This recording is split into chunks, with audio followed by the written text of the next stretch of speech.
नमस्कार साथियों, आज मैं बहुत इम्पोर्टेंट विषय लेकर आपके सामने आया हूँ। मेरे साथ में हमारे संगठन मंत्री अश्विनी दुलेड़ा जी हैं, राजेंद्र शर्मा जी हैं, रविंद्र मटू जी हैं, रणदीप राणा जी हैं, हमारे जिले के प्रधान हैं, सोशल मीडिया के इंचार्ज हैं। और मैं आज हमारी संगठन को लेकर सभी संगठन मंत्रियों के साथ मीटिंग हुई और आम आदमी पार्टी ने तय किया कि 90 की 90 विधानसभाओं के अंदर हर बूथ तक हम कार्यकर्ता को मजबूत करेंगे और बूथ लेवल तक जाएंगे। बूथ लेवल तक जाकर अपने संगठन को और मजबूती देंगे। विधानसभा की तैयारी के अंदर आम आदमी पार्टी जुट चुकी। पिछले साल हरियाणा के अंदर बाढ़ आई थी। बाढ़ में हजारों एकड़ फसल बर्बाद हुई, मकान बाढ़ में डूब गए थे, टेलीविजन, फ्रिज, फर्नीचर बह गया था, जानवर बह गए थे, जान का नुकसान भी हुआ और माल का नुकसान भी। बीमारी उसके बाद फैल गई। पिछले साल की बाढ़ से, इतनी भीषण बाढ़ से हरियाणा सरकार ने कोई सबक नहीं सीखा। तो बाढ़ का कहर बरपा, आज भी तटबंध कमजोर है। साइफन में घास फूस सब ये अटके पड़े हैं। बाढ़ की तबाही को रोकने के लिए योजना तो हरियाणा सरकार बनाते हैं, परंतु काम कोई नहीं करता। 29 जून को मानसून आने का वक्त आ गया है। आज 13 जून हो गया, दिन कुछ नहीं बचे। प्रदेश के अंदर पिछले साल जुलाई में यमुना नदी, घग्गर, मारकंडा और सरस्वती नदी ने कहर बरपाया। पूरा उफान के अंदर बाढ़ आ गई। हजारों एकड़ फसल जब तबाह हुई, मकानों के अंदर दरार आ गई। 5-5, 6-6 फुट, 7-7 फुट तक मकान पानी में डूबे रहे। सारा फर्नीचर बह गया, पशु बह गए। लेकिन हालात के अंदर आज भी कोई बदलाव नहीं। हरियाणा सरकार ने उस बाढ़ से कोई सबक नहीं लिया। जिस हालत में नदियों व नहरों के तटबंध थे, आज भी वो जस के तस। पूरा हरियाणा डुबो दिया गया था। गांव के अंदर मैं घूमा,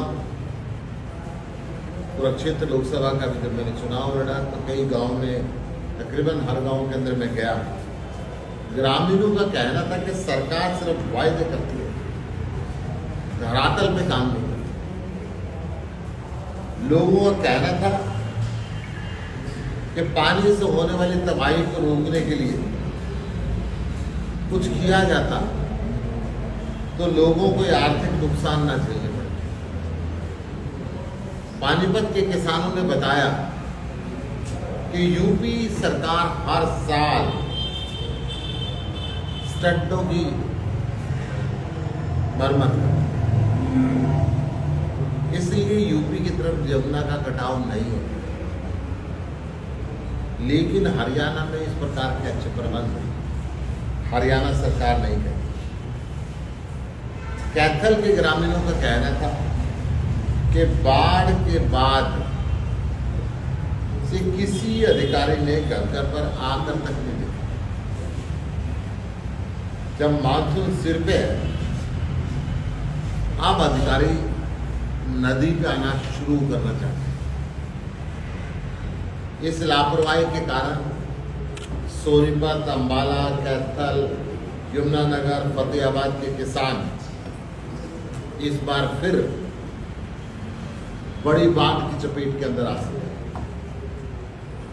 सोनीपत के अंदर यमुना नदी का क्षेत्र सोनीपत जिले में करीब 41.74, लगभग 42 किलोमीटर। कई गांव के खेतों में भी बड़े स्तर पर भूमि का कटाव हुआ। लोगों के खेत बह गए थे पिछले साल। बांध या बड़े कटाव की जगह अभी कोई व्यवस्था नहीं थी। पिछली बार भी सिंचाई विभाग ने ठोकर के निर्माण में, स्टड्स के निर्माण में कोताही बरती थी। कायदा तो ये था कि इतने वर्ष बीत गए हैं, ये सारी ठोकरें पत्थर की बन जानी चाहिए। जहाँ पे पत्थर की ठोकर है वहाँ कटाव बहुत कम होता है या नहीं होता। एक ही गांव बड़ोली गांव में 70 एकड़ से अधिक जमीन का कटाव हुआ था और उस गांव में अभी तक धरातल पे कोई काम नहीं हुआ। और ये स्थिति तकरीबन हर जगह की है। अगर मैं कैथल की बात करता हूँ तो घग्गर ने पिछले वर्ष कैथल में गुलाचिका एरिया में तबाही मच गई। घग्गर पार के सारे गांव डूब गए। मिट्टी के से साइफन अवरुद्ध हो गए, रुक गए। नदी में जो जो पानी की मात्रा बढ़ी, साइफन जवाब गए। अगर मैं फतेहाबाद की बात करता हूँ, फतेहाबाद में घग्गर नदी के ओवरफ्लो से पिछले साल जुलाई में जाखल, रतिया, फतेहाबाद इलाके में भीषण बाढ़ आई। प्रशासन ने 1 साल बाद भी कोई सबक नहीं। जिले की 13 ड्रेनों की सफाई का काम अभी तक शुरू भी नहीं हुआ। मात्र 12-15 दिन आज मानसून के अंदर बचे। पूरा हरियाणा इस बात से डरा हुआ है जो इन नदियों के साथ है कि इस बार हमारा क्या हो। परंतु हरियाणा सरकार बिल्कुल इस बात की परवाह नहीं। लोगों की जान की, लोगों की माल की, लोगों के मकान की, लोगों की खेती। मेरी आज सरकार से, प्रशासन से निवेदन है कि तुरंत युद्ध स्तर पे इन तटबंधों की रक्षा के अंदर लगे, बाढ़ के रोकने के उपाय करें, नहरों से जो फालतू का रेत है उसकी छटाई कराएं, साइफन्स को मजबूत करें और रुकावटों को दूर करें ताकि बाढ़ से राहत मिल सके। आपने हरियाणा के ऊपर कोई आरोप लगाए, क्या आप लोगों ने दिल्ली में बेहतर व्यवस्थाएं कर दी है? क्योंकि यमुना हमेशा दिल्ली में तबाही का कारण बनती है। दिल्ली के अंदर पिछले साल 5 जो गेट थे वो हरियाणा सरकार ने मंजूरी नहीं की थी कि मेरे हैं, और धीरे धीरे फिर इन्होंने अपने चीफ इंजीनियर को सस्पेंड किया। दिल्ली के बाढ़ सिंचाई मंत्री यमुना की सफाई करवा चुके हैं। अपने स्तर पे सारे काम यमुना के साथ साथ दिल्ली के अंदर एक ही नदी है उसकी पूरी सफाई का काम वो करवा चुके हैं। आप तो बाढ़ की बात कर रहे हैं, अभी तो सूखे की स्थिति बनी हुई है, लोगों को पीने का पानी नहीं मिल रहा है। देखिए, हर चीज की व्यवस्था का दिमाग में रखना पड़ेगा। जिस दिन बाढ़ आएगी उस दिन सूखा तो खत्म हो जाएगा, परंतु फिर तबाही मचेगी। आज की स्थिति है, आज की स्थिति का पीने का पानी सुप्रीम कोर्ट ने भी इंटरवेंशन की है। हिमाचल से जो पानी आया है वो ठीक से प्रबंधन होना चाहिए, दिल्ली को भी मिलना चाहिए और हरियाणा को भी मिलना चाहिए। दिल्ली के अंदर जहाँ पानी की दिक्कत है, आज हरियाणा के अंदर भी पानी को लेकर त्राही होना चाहिए। उसका प्रबंध हरियाणा सरकार ठीक से करे। लेकिन हरियाणा सरकार तो ये कह रही है कि हमको जितना हमारा समझौता हुआ उससे भी ज़्यादा पानी दे रहे हैं आप। हरियाणा सरकार ने जैसे ही राजस्थान के अंदर बीजेपी जीती, हरियाणा का पानी राजस्थान की तरफ मुंह खोल दिया।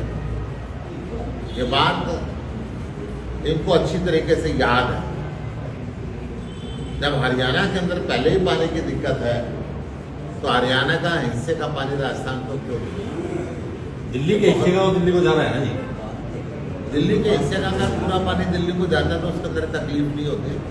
हिमाचल ने जो पानी छोड़ा, सुप्रीम कोर्ट ने कहा कि वो सीधा दिल्ली के हिस्से का छोड़ा गया था, तो दिल्ली में पहुंचना चाहिए, हरियाणा सरकार उसका होगी ना। अच्छा, आपने बात की कि सभी 90 विधानसभा हल्कों में अपने बूथ लेवल के कार्यकर्ता मजबूत करेंगे सीटों के, तो आपका सभी 90 विधानसभा में चुनाव लड़ने का प्लान है? देखिए, हरियाणा का अध्यक्ष होने के नाते मेरी जिम्मेदारी बनती है कि संगठन मजबूत हो, 90 की 90 विधानसभाओं में मजबूत हो, हर बूथ के लेवल में मजबूत हो। उसकी तैयारी में हम जुटे।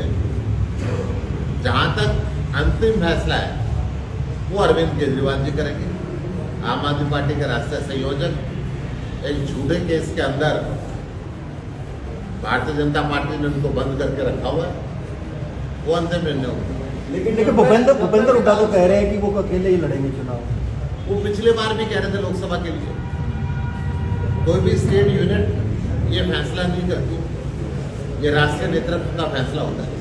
मैं समझता हूँ कांग्रेस में भी राष्ट्रीय नेतृत्व करेगा और आम आदमी पार्टी में भी राष्ट्रीय नेतृत्व। गठबंधन का तो ये कह रहे हैं कि इंडिया गठबंधन था, वो सिर्फ लोकसभा चुनाव के लिए था, तो राज्यों में इसके अंदर चुनाव कोई दो राय नहीं है कि लोकसभा के लिए गठबंधन पूरे देश के अंदर हुआ। आगे का निर्णय हर स्टेट यूनिट अपनी अपनी तैयारी करती है, हम भी अपनी तैयारी पूरी कर रहे हैं, परंतु हर जगह का राष्ट्रीय नेतृत्व अंतिम फैसला लेगा। असमंजस है अभी 90 विधानसभा सीटें ना लड़ने में, कोई असमंजस है आम आदमी पार्टी? आम आदमी पार्टी पूरी तैयारी कर रही है। मैं खाली विधानसभा की बात नहीं कर रहा, मैं बूथ लेवल की तैयारी की बात कर रहा हूँ।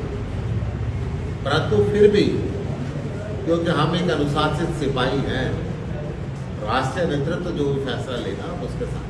अच्छा, एक आपके कुरुक्षेत्र हुआ, लेकिन आपकी क्या राय है इसके बारे में? अगर स्टेट के लीडरशिप से पूछा जाए तो आपकी क्या राय है इसके? देखिए, जब मेरा राष्ट्रीय नेतृत्व मेरे से पूछेगा तो मैं अपनी राय उनको दूंगा, परंतु मैं ये कह सकता हूँ कि मैं मजबूती के साथ हमारी पूरी पार्टी बूथ लेवल तक कार्यकर्ता को मजबूत करने में लगी। अच्छा, नहीं है, अभी पूछा नहीं गया।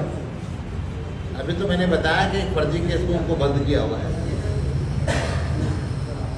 अच्छा, कुरुक्षेत्र में जो हार हुई इसकी समीक्षा की है कि कुछ आरोप लग रहे थे कि जहाँ से कांग्रेस के विधायक भी रहे वहाँ आपको हार का सामना करना पड़ा। देखिए, आम आदमी पार्टी के कार्यकर्ता ने और गठबंधन के सभी सहयोगियों ने मन से वहाँ पे काम किया और आम आदमी पार्टी के कार्यकर्ता ने हरियाणा की 10 लोकसभा सीटों पर मन से काम किया।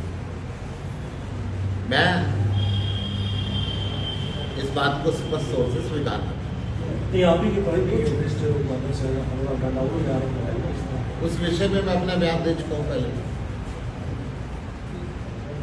कारण क्या लगे आपको? क्योंकि वहाँ अभय सिंह चौटाला वहाँ से तो चुनाव एक बात बताऊँ, 5,13,000 लोगों ने हमें वोट दिया। इंडियन नेशनल लोकदल के 10 सीटों में मिला के भी उतनी वोट नहीं ले पाए और हर जगह उनकी जमानत जब्त होगी। कानूनन उनका चश्मा अब उनका नहीं रहा। बीजेपी उनके ऊपर मिली भक्त करके चश्मा एक बार और दिला दे, अलग बात है। जेजेपी 10 की 10 लोकसभा सीटों पर मिलके वो नहीं ले पाई और कुरुक्षेत्र में वो 40,000 से भी कम वोटों पर सिमट गई। बीएसपी सिमट गई। तीनों पार्टियां मिलके भी इतनी वोट नहीं ले पाई जितनी आम आदमी पार्टी ने एक सीट पे ली। लेकिन वो हार का कारण तो बन गया मैं- कि जितने मार्जिन से मैं आपको एक बड़ी स्पष्ट ये बात बताऊं। ये बात सही है कि इन लोग बीजेपी के इशारे पे वहां से खड़े हुए। ये बात पहले दिन सामने आ गई थी, रात में मैं इस बात को दावे के साथ कही। नहीं, लेकिन इनेलो वहाँ से तो खड़ी होती है, रोहतक से अपना कैंडिडेट नहीं, जब कभी उसका गढ़ रहा है वहाँ से उसका तो कैंडिडेट नहीं खड़ा होता। देखिए, बीजेपी को सबसे ज्यादा डर आम आदमी पार्टी से लगता है। बीजेपी की भरपूर कोशिश रही कि आम आदमी पार्टी ने जब सबसे पहले वहां अपना कैंडिडेट डिक्लेयर किया तो पूरे हरियाणा में हवा चली और भारतीय जनता पार्टी भी इस कदर डरी कि अपने कैडर से एक भी व्यक्ति को वहां कैंडिडेट नहीं बना पाई।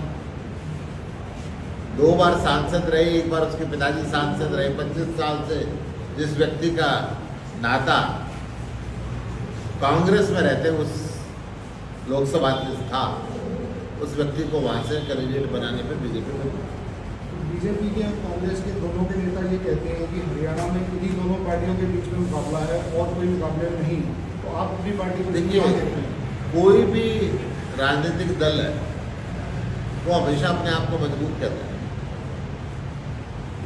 अभी जैसे लोकसभा के परिणाम आए, उन्होंने दोनों को 5-5 सीटें मिली हैं। लेकिन लोकसभा के परिणाम के अंदर अगर आम आदमी पार्टी का सहयोग नहीं होता तो नतीजे कुछ और हो सकते।